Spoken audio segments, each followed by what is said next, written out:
ഇപ്പോൾ ഈ അയോധ്യ വിഷയം വീണ്ടും വീണ്ടും സജീവമാവുകയാണ്. ഇന്ന് ഇന്ത്യ രാജ്യം ഏറ്റവും കൂടുതൽ ചർച്ച ചെയ്യപ്പെടേണ്ടതും ചർച്ച ചെയ്യപ്പെടുന്നതുമായ വിഷയമാണ് രാമക്ഷേത്രത്തിലെ സംഭാവന കൊള്ള. ഇന്ത്യ കണ്ട ഏറ്റവും വലിയ ക്ഷേത്രക്കൊള്ളയായിട്ടിത് മാറിയിരിക്കുകയാണ്. നമുക്കെല്ലാവർക്കും അറിയാം, കഴിഞ്ഞ 10-25 വർഷക്കാലമായിട്ട് ഈ രാമക്ഷേത്രത്തിന് വേണ്ടി നേരിട്ട് വിശ്വഹിന്ദു പരിഷത്തും RSS അടക്കമുള്ള സംഘപരിവാർ സംഘടനകൾ അവർ ജനങ്ങളിൽ നിന്ന് പിരിവ് നടത്തി മറ്റെല്ലാ ഭക്തജനങ്ങളും വിശ്വാസം ഉറപ്പിച്ച ഒരു ക്ഷേത്രമാണ് രാമക്ഷേത്രം. ആ കാണിക്കയിലിട്ടിരിക്കുന്ന സംഭാവനകളാണ് ഇപ്പം കൊള്ളയടിച്ചിരിക്കുന്നത്. നമ്മൾ മനസ്സിലാക്കുന്ന സാധാരണക്കാരായ ഭക്തജനങ്ങൾ, നമ്മുടെ കേരളത്തിലടക്കമുള്ള ഭക്തജനങ്ങൾ അവരുടെ പാവപ്പെട്ടവരുടെ ഭാഗമായി അവർ സംഭരിച്ച പണത്തിൻ്റെ ഒരു ചെറിയ ഭാഗം അമ്പലത്തിലേക്ക് നൽകിയതാണ് ഇപ്പോൾ കൊള്ളയടിക്കപ്പെട്ടിരിക്കുന്നത്. സ്വർണവും കൊള്ളയടിക്കപ്പെട്ടു, പണവും കൊള്ളയടിക്കപ്പെട്ടു. ഇതാരാ ചെയ്തത്? കഴിഞ്ഞ 4-5 മാസക്കാലത്തെ അവിടെ നടന്നിരുന്ന സംഭവങ്ങൾ പ്രത്യേകിച്ച് എടുത്ത് പരിശോധിച്ച് നോക്കിയാൽ ഇതെല്ലാം ട്രസ്റ്റ് ഭാരവാഹികളുടെ അറിവോട് കൂടിയിട്ടാണ് എന്നുള്ളത് വ്യക്തമാക്കുന്നതാണ്. CCTV ഫുട്ടേജ് അത് നീക്കം ചെയ്യപ്പെട്ടു. അവിടുത്തെ സെക്യൂരിറ്റി വിഭാഗം തലവനെ മുന്നറിയിപ്പ് നൽകി ഇവിടെ മോഷണത്തിനുള്ള എല്ലാ സാധ്യതകളും ഇപ്പോൾ തുറന്നിട്ടിരിക്കുകയാണ്, സുരക്ഷ ഇല്ലയെന്ന്. ഇതൊന്നെല്ലാം അവഗണിച്ചുകൊണ്ട് ഈ കൊള്ള നടത്താൻ അനുവാദം കൊടുക്കുകയും അതിന് എല്ലാവിധ പ്രേരണ ശക്തിയുമായത് അവിടുത്തെ ട്രസ്റ്റ് ഭാരവാഹികൾ തന്നെയാണ്. ആരാണ് ട്രസ്റ്റ് ഭാരവാഹികൾ? ഇന്ത്യൻ പ്രധാനമന്ത്രി നേരിട്ട് മേൽനോട്ടം വഹിച്ച് നിയമിച്ചിട്ടുള്ള ആളുകളാണ് ട്രസ്റ്റിൻ്റെ ഭാരവാഹികൾ. കേന്ദ്ര ഗവൺമെൻറ്റാണ് നിയമിച്ചിരിക്കുന്നവരെ. സുപ്രീം കോടതി മേൽനോട്ടത്തിലുള്ള കേന്ദ്ര ഗവൺമെൻറ്റാണ് സ്ഥലം അവിടെ കൊടുത്തിരിക്കുന്നത്. ഇത്രയും വലിയ കൊള്ള നടന്നിട്ടും പ്രധാനമന്ത്രി മൗനമാണ്, ഒരക്ഷരം വേണ്ടിയിട്ടില്ല. ഇന്ത്യയിലെ കോടാനുകോടി ഭക്തജനങ്ങളെ മനസ്സിനെ ഏറ്റവും വേദനിപ്പിച്ച അയോധ്യയിലെ രാമക്ഷേത്രത്തിൽ പോലും അതിൻ്റെ നടത്തിപ്പുകാർ തന്നെ നേരിട്ട് മുൻകൈയിട്ട് നടത്തുന്ന ഈ കൊള്ള കണ്ടിട്ട് ആളുകൾ ഞെട്ടിത്തെറിച്ചിരിക്കുകയാണ്. പ്രൈം മിനിസ്റ്റർക്ക് മിണ്ടാട്ടമില്ല, ഒരക്ഷരം മിണ്ടുന്നില്ല, ഹോം മിനിസ്റ്റർ മിണ്ടുന്നില്ല. അവിടെ ഒരു SIT അന്വേഷണം ഏർപ്പെടുത്തിയിട്ടുണ്ട്. ആ SIT എന്ന് പറയുന്ന പാവപ്പെട്ട കുറേ ജീവനക്കാരെ അവർ കുറ്റം ചെയ്തിട്ടുണ്ടെങ്കിൽ അവർ ശിക്ഷിക്കണം. ഞാൻ പറഞ്ഞു, അവരെ മാത്രമാണോ ഈ കുറ്റം? അവർ വിചാരിച്ചാൽ മാത്രമേ ഈ കുറ്റം നടത്താൻ പറ്റുമോ? VHP അതിൻ്റെ ട്രസ്റ്റിൻ്റെ ജനറൽ സെക്രട്ടറി രാജിവെച്ചു. VHP നേതാവ് ട്രസ്റ്റ് രാജിവെച്ചു. അപ്പോൾ അതിൻ്റെ അർത്ഥം എന്താണ്? ഇതിൻ്റെ ഉത്തരവാദിത്വം ട്രസ്റ്റിന് തന്നെയാണ് പൂർണ്ണമായിട്ടും. ആ ട്രസ്റ്റ് ഇതുവരെ പിരിച്ചുവിടപ്പെട്ടിട്ടില്ല. ആ ട്രസ്റ്റ് മിനുക്കുപണികൾ നടത്തി മുന്നോട്ട് പോവുകയാണ്. കുറ്റവാളികളെ സംരക്ഷിക്കാൻ വേണ്ടിയിട്ടുള്ള എല്ലാ ഒത്താശകളും ചെയ്തു കൊടുക്കുന്ന ഏർപ്പാടിലാണ് കേന്ദ്ര സർക്കാരുള്ളത്, സംസ്ഥാന സർക്കാരും അതുപോലെ തന്നെ. അപ്പോൾ ഇത് വിശ്വാസികളെ സംബന്ധിച്ചിടത്തോളം ഏറ്റവും വേദന ഉണ്ടാക്കുന്നതാണ്. ഇത് കേവലം ഒരു കൊള്ള മാത്രമല്ല, ഇത് വിശ്വാസത്തിനെതിരായിട്ടുള്ള കടന്നാക്രമണമാണ് നടന്നിരിക്കുന്നത്, അയോധ്യയിൽ നടന്നിരിക്കുന്നത്.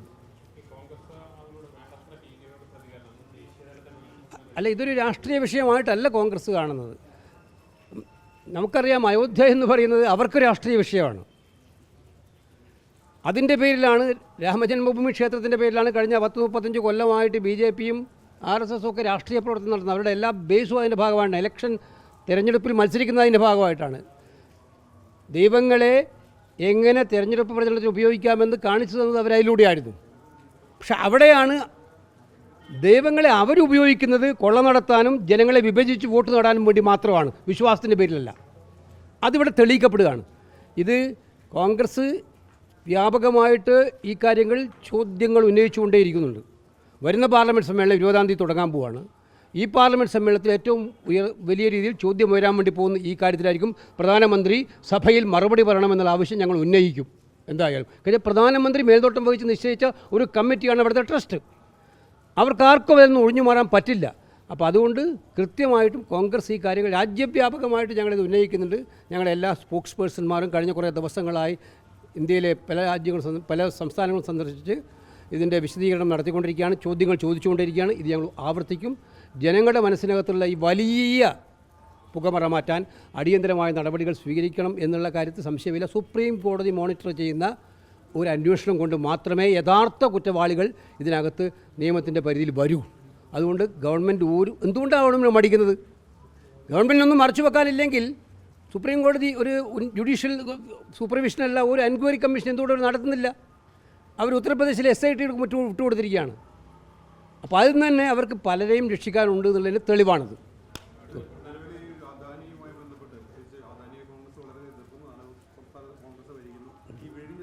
അല്ല, ഇത്തരം കാര്യങ്ങളെക്കുറിച്ച് ഞാൻ പറഞ്ഞിട്ടുണ്ട് എൻ്റെ അഭിപ്രായം, അതിനും ആവർത്തിക്കുന്നില്ല.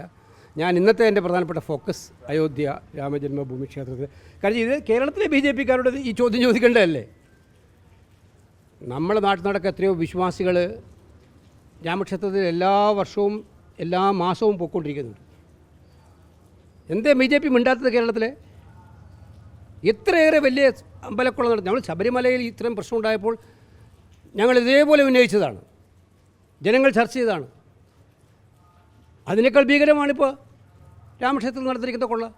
അപ്പോൾ അതിൽ മൗനം പാലിക്കുക എന്ന് പറയുന്നത് കള്ളന്മാരെ സംരക്ഷിക്കുന്നതിന് വേണ്ടിയിട്ടാണ്, അവർക്ക് വേണ്ടി നിലകൊള്ളുന്നതിന് വേണ്ടിയിട്ടാണ് എന്നതിന് സംശയമില്ല. ഇവർ യഥാർത്ഥ വിശ്വാസികളല്ല. ഇവർ ഹിന്ദുക്കളുടെ പേരിൽ കൊള്ളയടിക്കാനും അതുപോലെ ജനങ്ങളെ വിഭജിച്ച് അത് വോട്ട് നേടാൻ വേണ്ടി നിൽക്കുന്നവർ മാത്രമാണ്. ഇവരുടെ വിശ്വാസത്തിൻ്റെ പൊള്ളയാണ് വിളിച്ചു തരുന്നത്. അയോധ്യ മാത്രമല്ല, ഇപ്പം നമ്മുടെ ബദ്രീനാഥിലും ഇതേപോലുള്ള ആരോപണം ഉന്നയിക്കപ്പെട്ടിരിക്കുകയാണ്. കേദാർനാഥിൽ ആരോപണം ഉന്നയിക്കപ്പെട്ടിരിക്കുകയാണ്. ഇതെല്ലാം BJP നയിക്കുന്ന സർക്കാർ നിയന്ത്രിക്കുന്ന ക്ഷേത്രങ്ങളാണ്. ക്ഷേത്രങ്ങൾ കൊള്ളയടിപ്പിക്കപ്പെടേണ്ടതാണോ?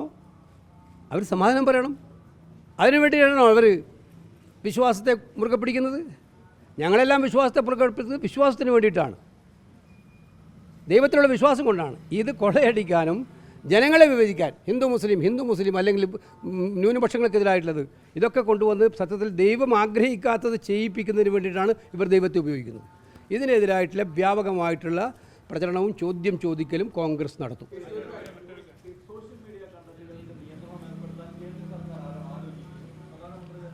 അല്ല, അവരിപ്പോൾ എല്ലാം ആലോചിക്കുകയാണല്ലോ. ഞാൻ ചോദിച്ചിട്ട് ഇത്രയും ഭീകരമായിട്ടുള്ള കൊള്ള നടന്നിട്ടും നിയന്ത്രണമില്ലാതെ തന്നെ പല ദേശീയ മാധ്യമങ്ങളൊന്നും ഇതൊന്നും പറയുന്ന ചർച്ച പോലും ആക്കുന്നില്ലല്ലോ. അവർ ചെയ്തുകൊണ്ടിരിക്കുന്നത് അവർ ചെയ്യുന്ന കൊള്ളയും അവർ ചെയ്യുന്ന കൊള്ളരുതായ്മകളും ഏജൻസികളെ വെച്ച് ഭീഷണിപ്പെടുത്തി നിർവീര്യമാക്കാൻ ശ്രമിച്ചുകൊണ്ടിരിക്കുകയാണ്. അതുതന്നെയാണ് ഇക്കാര്യത്തിൽ ഉണ്ടാകുന്നത്. അവർക്ക് ചോദ്യങ്ങളെ ഭയമാണ്, അവർക്ക് വിമർശനങ്ങളെ ഭയമാണ്, തുറന്നു പറച്ചിലുകളെ ഭയമാണ് അവർക്ക്. കാരണം അവർക്ക് ഭയപ്പെടാൻ ഒരുപാടുണ്ട്. അതാണിപ്പോൾ മോഡി ഗവൺമെൻറ്റിൻ്റെ പ്രത്യേകത. ജനങ്ങളോട് മറുപടി ഇത്ര നാളായിട്ടും 12 വർഷം കഴിഞ്ഞിട്ട് ഒരു പ്രാവശ്യം പോലും പത്രക്കാരെ കണ്ടോ? ഇന്ത്യൻ പ്രധാനമന്ത്രി ഒരു പ്രാവശ്യം കണ്ടിട്ടുണ്ടോ? ഒരു പത്രസമ്മേളനം വിളിച്ചിട്ട് നിങ്ങളുടെയൊക്കെ ചോദ്യങ്ങൾ ചോദിക്കുമ്പോൾ നിങ്ങൾക്ക് പറയാനുള്ളത് പറയാനോ ഉത്തരം പറയാനോ അനുവദിച്ചിട്ടുണ്ടോ? ഇല്ല. അപ്പോൾ അദ്ദേഹത്തിന് ചോദ്യങ്ങളെ ഭയമാണ്, തുറന്നു പറച്ചിലുള്ള ഭയമാണ്. അതിൻ്റെ ഭാഗമായിട്ടുള്ള ഇത് സത്യത്തിൽ ചെയ്തുകൊണ്ടിരിക്കുന്നത് ഗവൺമെൻറ് മെഷീനറികളെ ഉപയോഗിച്ച് CBI, IB, ഇൻകം ടാക്സ് എന്നീ ഏജൻസികളെല്ലാം ഉപയോഗിച്ചുകൊണ്ട് രാഷ്ട്രീയ എതിരാളികളെ നിർവീര്യമാക്കുക, അവരെ ഭീഷണിപ്പെടുത്തുക, അതോടൊപ്പം തന്നെ തങ്ങൾക്കെതിരായിട്ട് വരുന്ന ശബ്ദങ്ങളെയെല്ലാം ഇല്ലാതാക്കാൻ ഈ ആയുധങ്ങളെ ഉപയോഗിക്കുക. അതാണ് ചെയ്തുകൊണ്ടിരിക്കുന്നത്. അവർ ചെയ്യുന്ന എല്ലാ കൊള്ളയും ഇവിടെ മറച്ചു പിടിക്കാൻ വേണ്ടിയിട്ടുള്ള ശ്രമമാണ് അവരിതിലൂടെയൊക്കെ നടത്തിക്കൊണ്ടിരിക്കുന്നത്.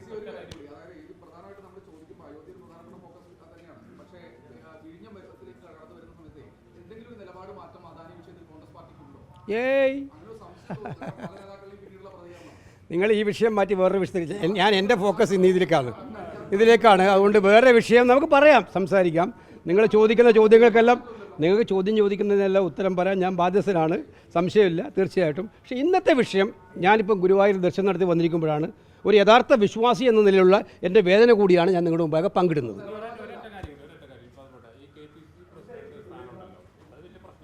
അതും ഇതുമായി ബന്ധപ്പെട്ടല്ലേ? അത് അല്ല, എല്ലാം ശുഭമായി പര്യവസാനിക്കും.